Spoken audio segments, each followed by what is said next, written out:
Member for Burnaby North. Thank you, Mr. Speaker. It is a privilege to rise in this House to make a statement, one shared only by a select few.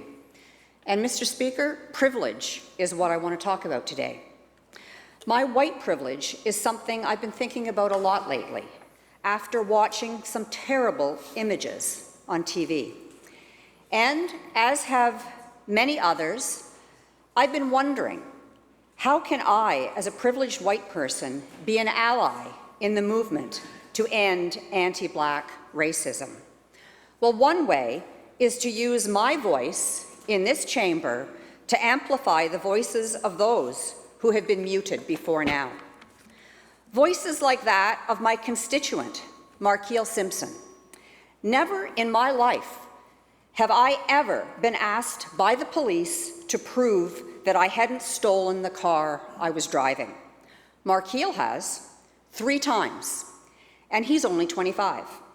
The 3rd time, he was parked in front of his own house looking for a pen in the back seat. The officer said that looked suspicious. I've never had to worry that a family member could die as a result of an interaction with the police. Never gave it a thought. Markeel has. In fact, his brother was having lunch with co-workers on a park bench when police officers tackled and assaulted him from behind.